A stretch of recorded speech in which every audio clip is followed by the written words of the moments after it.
mon père. Bonjour Jeanne. Après le grand succès d'Aimer en vérité, vous sortez votre deuxième livre, Catholiques engageons-nous, aux éditions Artege, qui est publié le 2 avril. Pourquoi ce nouveau livre? Parce que la situation a changé.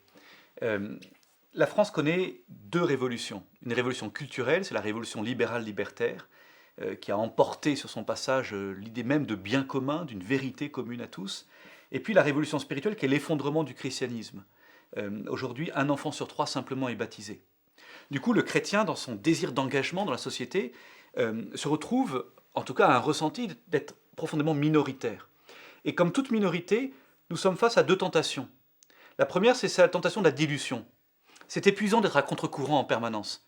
Et on peut être tenté de vouloir un christianisme qui finalement serait soft, qui s'adapterait, qui ne serait plus un signe de contradiction pour le monde.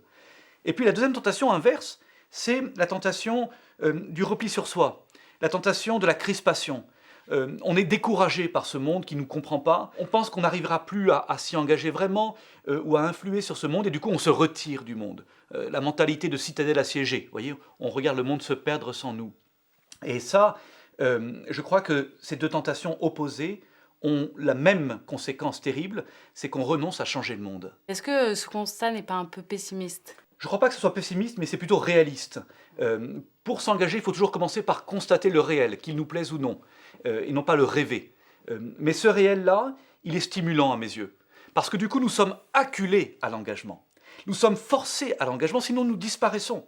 Je reprends dans le livre la phrase du Christ dans l'Évangile, « Vous n'êtes pas du monde, mais vous êtes dans le monde parce que je vous ai envoyé ». Le chrétien ne peut pas renoncer, quelles que soient les difficultés, ne peut pas renoncer à vouloir changer ce monde, à vouloir servir ce monde.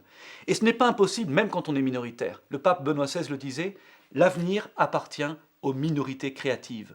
C'est l'histoire qui nous l'apprend. Ce sont toujours les minorités les plus convaincues qui font l'histoire.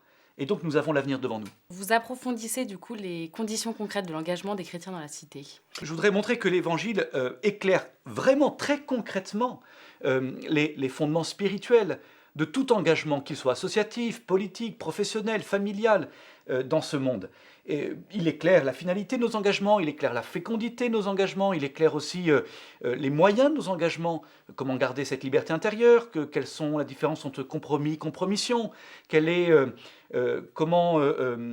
sur quel lieu s'engager par exemple, comment accepter l'aspect progressif de nos engagements, comment garder l'espérance au-delà des victoires ou des échecs apparents, etc. Vous terminez justement en abordant les lieux que vous jugez un peu délaissés par les chrétiens aujourd'hui.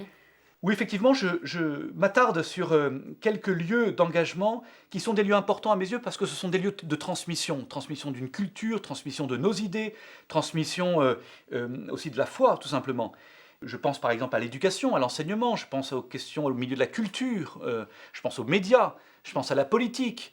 Souvent, les chrétiens se contentent de se plaindre, mais en fait, nous avons déserté ces lieux-là, bien souvent, où nous ne sommes pas capables d'encourager réellement les chrétiens qui y sont. Donc il faut changer notre regard là-dessus. Changer en fait ce regard qui trop souvent se décourage et perd cette ambition, cette noble ambition de servir et de faire l'histoire, de changer ce monde, de servir ce monde. C'est au fond l'ambition de ce petit livre.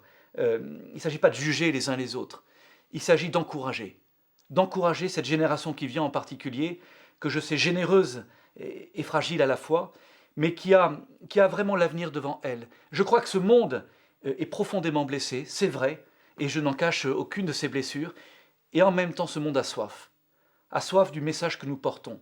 Il faut que les chrétiens redécouvrent la certitude que le message qu'ils portent peut vraiment changer ce monde, que ce message qu'ils portent est attendu bien plus qu'ils ne le pensent. Merci beaucoup pour vos encouragements. Merci.